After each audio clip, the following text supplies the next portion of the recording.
SpongeBob SquarePants Mysteries Find a Missing Star.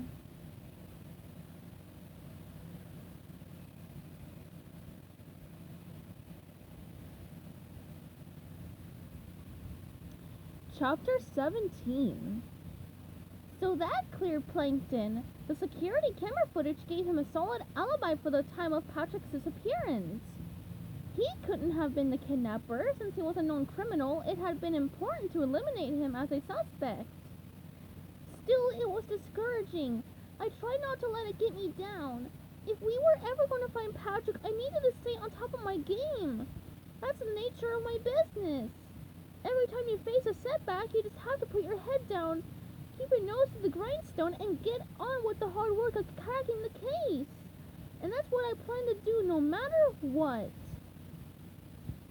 As SpongeBob and Squidward walked away from the chum bucket, Squidward looked down at the ground and said, "So these crumbs were from Plankton's gourmet snack. Not Patrick's cookies. We've hit a dead end and we're fresh out of clues.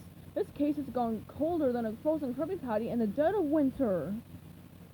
"You're right, partner," SpongeBob said, pulling a bubble pipe and a small bottle of liquid soap out of his trench coat pocket. He unscrewed the cap, poured a little soap in the pipe, and began to puff away. Bubbles foamed out of the pipe and floated into the air. Squidward stared at the bubble pipe. "What is that?" "My pipe," SpongeBob said. "It helps me think. Nothing like a few bubbles to clear the mind." "Well, it looks ridiculous," Squidward said. "You said we were supposed to look tough. Put that thing away." But maybe blowing bubbles had helped SpongeBob think, because suddenly he remembered something. "We've still got a clue!" "Really?" Squidward said. "Because I'm pretty sure that most of the time you're completely clueless." He laughed a couple of ha-has at his own joke, but his heart wasn't really in it. He was starting to think that they were never going to find Patrick in time for his artwork to hang on display at the mayor's fancy party. Digging around inside his trench coat, SpongeBob cried excitedly. "The beard! Remember?" He pulled out the thick black fake beard and held it up triumphantly. "Patrick left it at my grandma's house.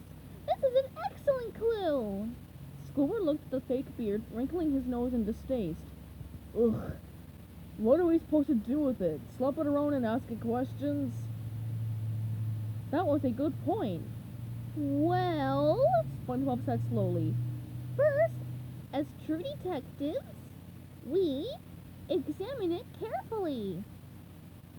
"Looks like an ordinary fake beard to me," Squidward said skeptically. Sticking his bubble pipe in his mouth, SpongeBob turned the beard in his hand, studying it. It had a hole for the wearer's mouth.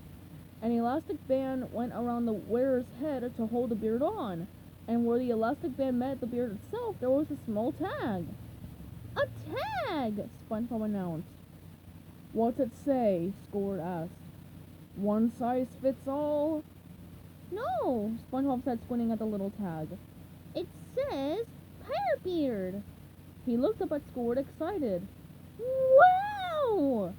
"Wow what?" Squidward repeated, confused. "What's so exciting about that?" SpongeBob offered the beard to Squidward. "Don't you see, Squidward? This isn't just any fake beard. It's a fake pirate beard." Squidward made a disgusted face. He didn't want to touch the scruffy-looking beard. Who had worn it besides Patrick? Did it have crumbs in it? And why did it smell like it had been in a dump? Holding it at tentacle's length, he asked, "So, what difference does that make?" SpongeBob paced back and forth thinking. "It makes a huge difference. Patrick wasn't just trying to disguise himself. He was trying to disguise himself as a pirate. Now the question is, why would Patrick want to be a pirate?" "You said it yourself when your grandma gave you that beard," Squidward reminded him. "Maybe he was going to a costume party." SpongeBob shook his head. "No, that can't be it.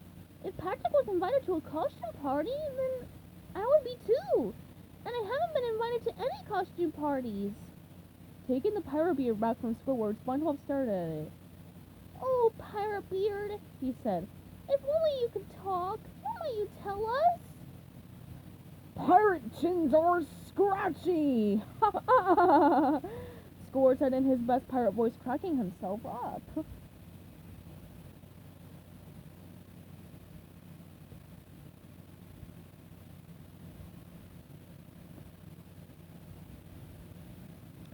Stay tuned for chapter 18 coming up soon.